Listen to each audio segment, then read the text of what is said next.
नमस्कार। आज हम इतिहास के एक ऐसे पन्ने को पलट रहे हैं जिसने भारत की दिशा हमेशा के लिए बदल दी। 1857 की क्रांति। हमारे पास जो जानकारी है वो इस बड़ी घटना की कई परतें खोलती है। नमस्कार।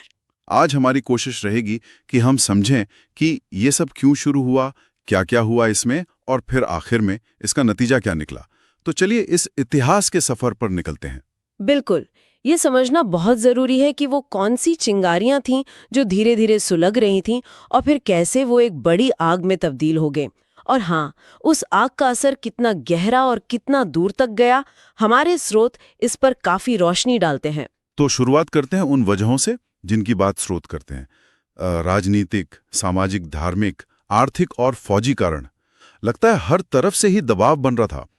राजनीति से शुरू करें। ये राज्य हड़प नीति क्या थी जिसने शासकों को इतना नाराज कर दिया? हाँ, देखिए, ये डलहौजी की राज्य हड़प नीति या जिसे गोद निषेध नीति के आधार पर लागू किया गया, ये एक बहुत बड़ी वजह थी। इसका सीधा मतलब था कि अगर किसी भारतीय शासक का अपना कोई जैविक पुरुष उत्तराधिकारी नहीं है, अच्छा। तो उसे दत्तक पुत्र गोद लेने का जो पारंपरिक अधिकार था उससे वंचित कर दिया जाता था और उसका राज्य सीधे ईस्ट इंडिया कंपनी के कब्जे में चला जाता था। ये भारतीय राजाओं के लिए उनकी सदियों पुरानी परंपराओं और उनकी संप्रभुता पर एक सीधा हमला था। और स्रोत बताते हैं कि ये सिर्फ कोई कागजी नियम नहीं था, इसे बाकायदा लागू भी किया गया कई जगहों पर। बिल्कुल, सतारा हो गया 1848 में, फिर जैतपुर और संबलपुर 1849 में, बगाट 1850, उदयपुर 1852, झांसी 1853, नागपुर 1854। एक के बाद एक कई राज्य इस नीति का शिकार बने। और शायद सबसे चौंकाने वाला था अवध का विलय। अच्छा। 1856 में वहां तो कुशासन का आरोप लगाकर राज्य हड़प लिया गया, जबकि अवध के नवाब तो अंग्रेजों के कह सकते हैं वफादार माने जाते थे। अच्छा। हाँ, तो सोचिए, इन कार्रवाइयों से उन शासक परिवारों में और उन पर जो आश्रित हजारों लोग थे, उनके मन में कितना गुस्सा और असुरक्षा पैदा हुई होगी। उनकी सत्ता, सम्मान, रोजी रोटी सब कुछ छिन रहा था। तो ये तो हुई शासकों की बात, लेकिन जाहिर है ये गुस्सा सिर्फ महलों तक तो सीमित नहीं रहा होगा। आम लोगों पर, समाज पर क्या असर पड़ रहा था? स्रोत सामाजिक और धार्मिक कारणों का भी जिक्र करते हैं। आपने सही पकड़ा, बात सिर्फ राजनैतिक नहीं थी।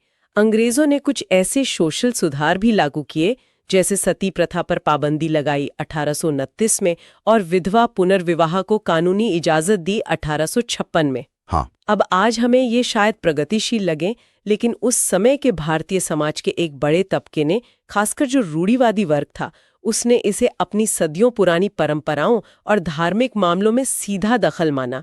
उनको लगा कि अंग्रेज जानबूझकर उनकी सामाजिक व्यवस्था को भंग कर रहे हैं। और ये धर्म परिवर्तन वाली बात, इसका डर भी था क्या? हाँ, ये डर भी काफी फैला हुआ था। देखिए, ईसाई मिशनरियों को भारत में धर्म प्रचार के खुली छूट मिल गई थी और कई बार उन्हें सरकारी संरक्षण भी मिलता हुआ दिखता था।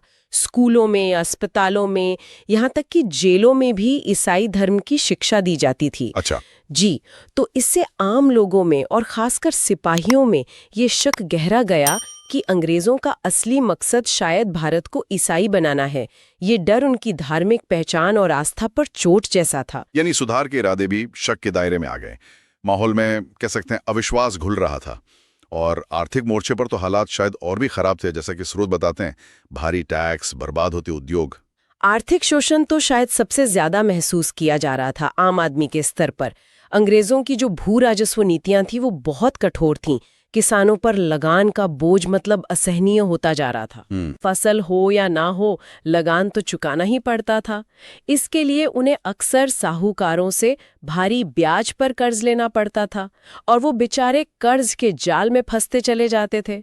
और सिर्फ किसान ही नहीं, कई पुराने जमींदार भी थे जो पीढ़ियों से जमीन के मालिक थे, उनसे भी उनके अधिकार छीन लिए गए क्योंकि वो नई राजस्व व्यवस्था की शर्तें पूरी नहीं कर पा रहे थे। और शहरों में क्या हाल था? क्या वहां भी स्थिति खराब थी? बिल्कुल। ब्रिटेन के कारखानों में जो मशीनों से बना सस्ता कपड़ा और दूसरा सामान आता था, उसने भारतीय बाजारों को पाट दिया था। हाँ। नतीजा ये हुआ कि भारत का अपना कपड़ा उद्योग, दस्तकारी, छोटे मोटे कुटीर उद्योग, वो सब लगभग तबाह हो गए। बुनकर, कारीगर, शिल्पकार, लाखों लोग बेरोजगार हो गए। तो शहरों और गांव दोनों जगह आर्थिक बदहाली और निराशा फैली हुई थी। लोगों को साफ लग रहा था कि अंग्रेज सिर्फ भारत को लूटने आए हैं। क्या जबरदस्त दबाव रहा होगा। राजनीतिक बेचैनी, सामाजिक और धार्मिक चिंताएं, और ऊपर से ये आर्थिक तबाही। और फिर सेना, जहां भारतीय सिपाही ज्यादा थे, वहां भी सब ठीक नहीं था। स्रोत भेदभाव का जिक्र करते हैं। हाँ, सेना के भीतर का असंतोष तो एक समझ लीजिए ज्वालामुखी की तरह था जो बस फटने को तैयार था। भारतीय सिपाही ब्रिटिश भारतीय सेना की रीढ़ थे, संख्या में अंग्रेजों से कहीं ज्यादा, लेकिन उनके साथ व्यवहार बिल्कुल बराबरी का नहीं था। वेतन बहुत कम था, अंग्रेज सैनिकों के मुकाबले कई गुना कम। पदोन्नति के मौके तो लगभग ना के बराबर थे। सूबेदार से ऊपर का पद पाना उनके लिए बहुत मुश्किल था और उन्हें अक्सर नस्लीय भेदभाव और अपमानजनक व्यवहार का सामना करना पड़ता था। और कुछ धार्मिक कारण भी थे सेना में। बिल्कुल, जैसे 1856 में एक सामान्य सेवा भर्ती अधिनियम आया।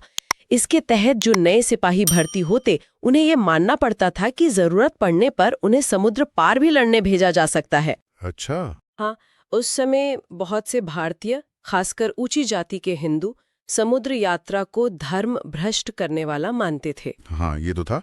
इसी तरह सिपाहियों को तिलक लगाने, दाढ़ी रखने या पगड़ी पहनने जैसे उनके धार्मिक रिवाजों पर भी कभी-कभी रोक लगा दी जाती थी। तो ये सब बातें सिपाहियों के मन में गहरे असंतोष और गुस्से को भर रही थीं। उन्हें लग रहा था कि न सिर्फ उनके साथ भेदभाव हो रहा है, बल्कि उनके धर्म पर भी हमला किया जा रहा है। तो ये सारे कारण राजनीतिक, सामाजिक, धार्मिक, आर्थिक, फौजी, इस सब मिलकर एक विस्फोटक स्थिति बना चुके थे। बस एक चिंगारी की जरूरत थी, और वो चिंगारी बनी एनफील्ड राइफल, है ना? स्रोत इसी कारतूस कांड को तत्कालिक कारण बताते हैं। हाँ, बिल्कुल। एनफील्ड राइफल और उसके कारतूसों की कहानी ने वही काम किया। जनवरी 1857 के आसपास ये बात तेजी से फैली कि इन नई राइफलों के लिए जो कारतूस सप्लाई किए जा रहे हैं, उनकी ग्रीस लगी हुई पैकिंग को राइफल में लोड करने से पहले दांतों से काटना पड़ता था। और अफवाह ये थी कि इस ग्रीस में गाय और सूअर की चर्बी मिलाई गई है। ओहो, ये तो सीधे सीधे हिंदू और मुसलमान दोनों सिपाहियों की धार्मिक भावनाओं पे चोट थी। बिल्कुल, गाय हिंदुओं के लिए पवित्र है और सूअर मुसलमानों के लिए हराम। सिपाहियों को लगा कि ये जानबूझकर उनके धर्म को भ्रष्ट करने की साजिश है। हालांकि अंग्रेज अधिकारियों ने इस बात से इनकार किया और बाद में कारतूसों को बदलने का आदेश भी दिया, लेकिन तब तक आप कह सकते हैं देर हो चुकी थी। विश्वास उठ चुका था। हाँ, अविश्वास इतना गहरा था कि सिपाहियों ने यकीन नहीं किया ये चर्बी वाले कारतूस उनके सालों से दबे गुस्से और शक को बाहर लाने का एक जरिया बन गए। और फिर वो दिन आया जब ये गुस्सा फूट पड़ा।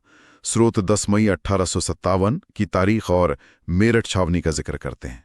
वहां क्या हुआ था? देखिए, बैरकपुर में मंगल पांडे वाली घटना हो चुकी थी मार्च 1857 में, तो माहौल वैसे ही गर्म था।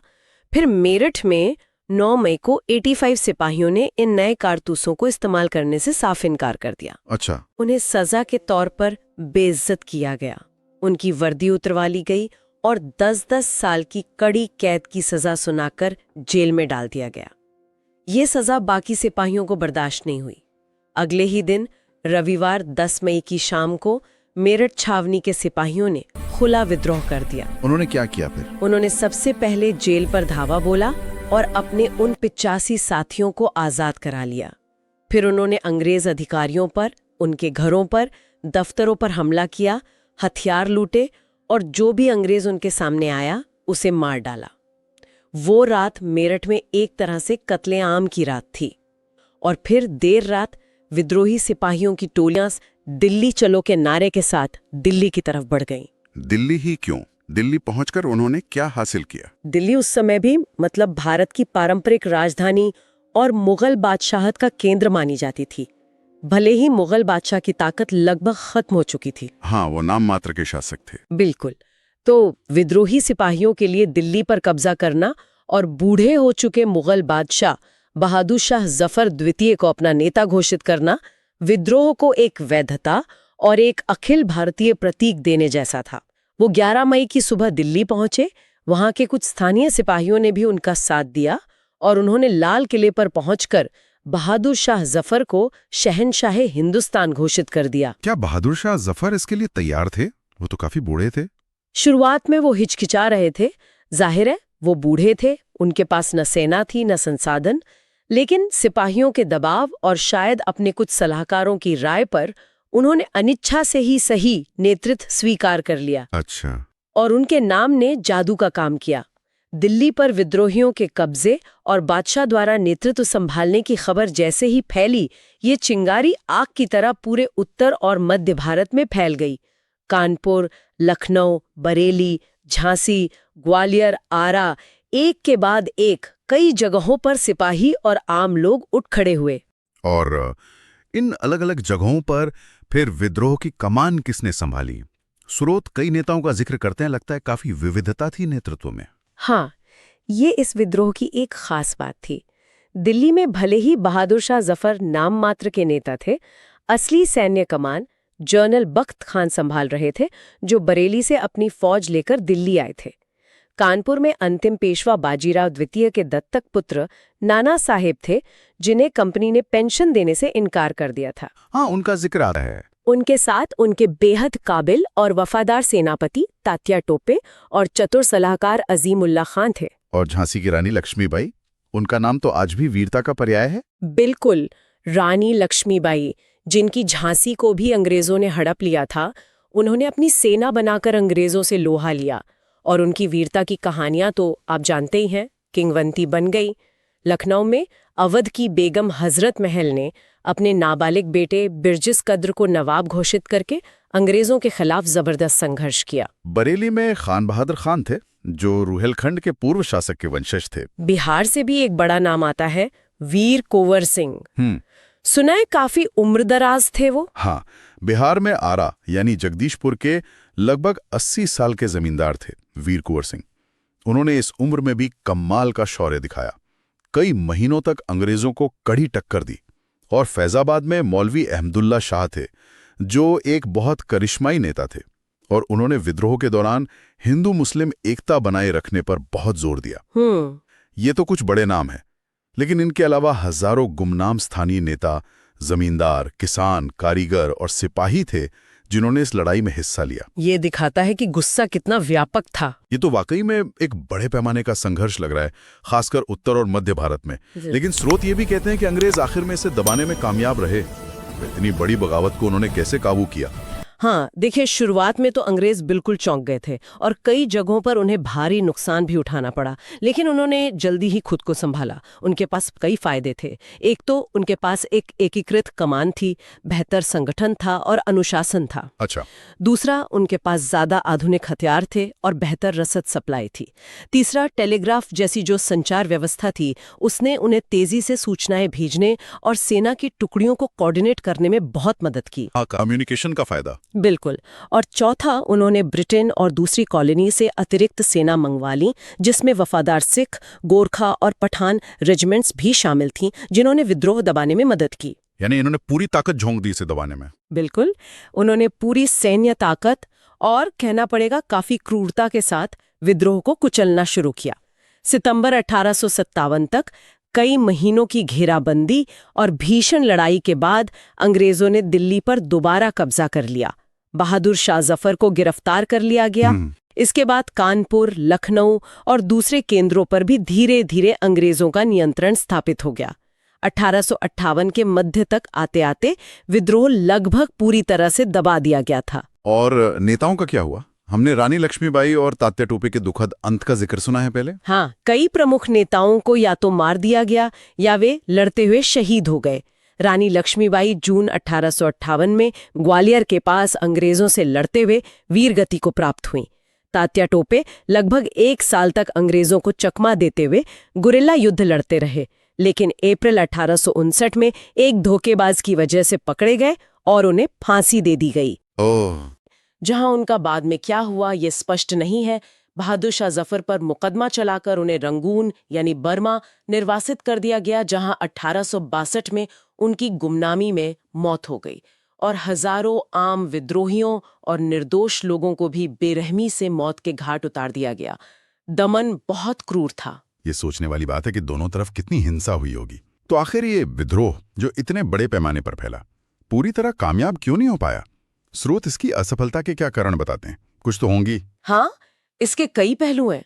शायद सबसे अहम ये था कि विद्रोहियों के पास एक स्पष्ट साझा राजनीतिक लक्ष्य और एक मजबूत केंद्रीय नेतृत्व की कमी थी। अलग अलग नेता और समूह अपने अपने मकसद के लिए लड़ रहे थे। कोई अपनी छीने भी रियासत वापस चाहता था, कोई अपनी पेंशन, कोई जमींदारी।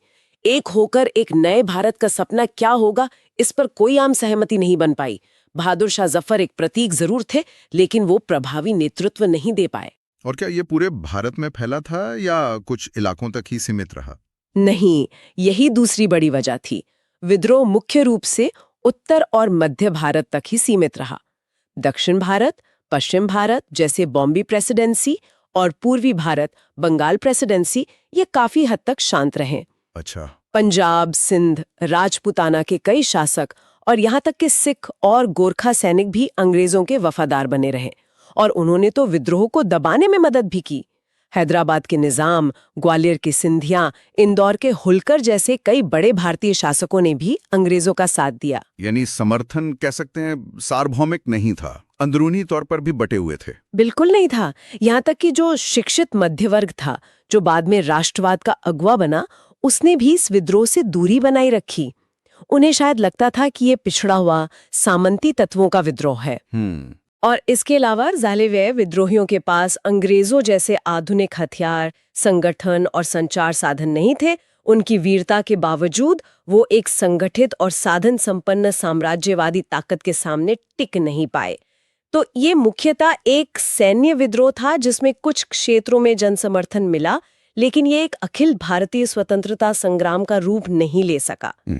तो भले ही विद्रोह अपने तात्कालिक लक्ष्य मतलब अंग्रेजों को भगाने में असफल रहा, इसने सब कुछ बदल दिया है ना। श्रोत्स के दूरगामी परिणामों पर काफी जोर देते हैं। सबसे बड़ा बदलाव क्या आया? सबसे बड़ा और फौरी नतीजा था भारत से ईस्ट इंडिया कंपनी के शासन का खात्मा। ब्रिटिश सरकार और संसद को ये समझ आ गया कि भाई एक व्यापारिक कंपनी के भरोसे इतने बड़े और महत्वपूर्ण देश का शासन नहीं छोड़ा जा सकता। विद्रोह ने कंपनी के कुप्रबंधन और उसकी अलोकप्रियता को उजागर कर दिया था। सही बात है। इसलिए अगस्त 1858 में ब्रिटिश संसद ने गवर्नमेंट ऑफ इंडिया एक्ट 1858 पास किया। इस एक्ट से क्या बदलाव है? क्या-क्या प्रावधान थे इसमें? कंट्रोल। भारत के प्रशासन के लिए लंदन में एक secretary of state for India यानी भारत सचिव का पद बनाया गया, जो ब्रिटिश कैबिनेट का सदस्य होता था और ब्रिटिश संसद के प्रति जवाबदेह था। उसकी मदद के लिए एक 15 सदस्यों वाली इंडिया काउंसिल भी बनाई गई और भारत में गवर्नर जनरल का पदनाम बदलकर वॉइसराय कर दिया गया, जो अब सीधे क्राउन का प्रतिनिधि था। लॉर्ड कैनिंग, जो विद्रोह के समय गवर्नर जनरल थे, भारत के पहले वाइसराय बने। और भारतीय राजाओं नवाबों के प्रति नीति में भी बदलाव आया। स्रोत बताते हैं कि उन्हें कुछ आश्वासन दिए गए थे। ये एक महत्वपूर्ण बदलाव था। 1 नवंबर 1858 को महारानी विक्टोरिया की ओर से एक घोषणा जारी की गई, जिसे लॉर्ड कैनिंग ने इलाहाबाद में पढ़कर सुनाया। इसमें भारतीय राजाओं और नवाबों को ये भरोसा दिलाया गया कि अब उनके राज्य हड़पे नहीं जाएंगे। मतलब डलहौजी की वो राज्य हड़प नीति खत्म कर दी गई। अच्छा, वो बंद हो गई। हाँ, उन्हें गोद लेने का अधिकार वापस दे दिया गया। साथ ही उनके अधिकारों, उनके सम्मान और उनकी धार्मिक परंपराओं का आदर करने का वादा किया गया। बस शर्त ये थी कि वे ब्रिटिश सत्ता के प्रति वफादार रहें। इसका मकसद साफ था, शासक वर्ग को अंग्रेजों का सहयोगी बनाना। यानी अंग्रेजों ने सबक सीखा कि सीधे टकराव से बेहतर इन्हें किसी तरह साथ मिला लिया जाए। सेना में भी बड़े बदलाव हुए होंगे, क्योंकि विद्रोह तो वहीं से शुरू हुआ था। बिल्कुल। सेना का पुनर्गठन तो अंग्रेजों की सबसे बड़ी प्राथमिकता थी। सबसे पहला काम ये किया गया कि ब्रिटिश सेना में भारतीय सैनिकों की संख्या बहुत कम कर दी गई और यूरोपीय सैनिकों की संख्या बढ़ा दी गई। रेशियो बदल दिया। हाँ, रेशियो बदल दिया। बंगाल आर्मी में तो ये अनुपात लगभग 1 यूरोपीय सैनिक पर 2 भारतीय सैनिक कर दिया गया, जबकि पहले ये 1.5 या 1.6 तक हुआ करता था। मद्रास और बॉम्बे आर्मी में यह अनुपात 1.3 रखा गया। और क्या बदलाव किए गए सेना में? सिर्फ संख्या बदली या और भी कुछ? नहीं, और भी चीजें बदली।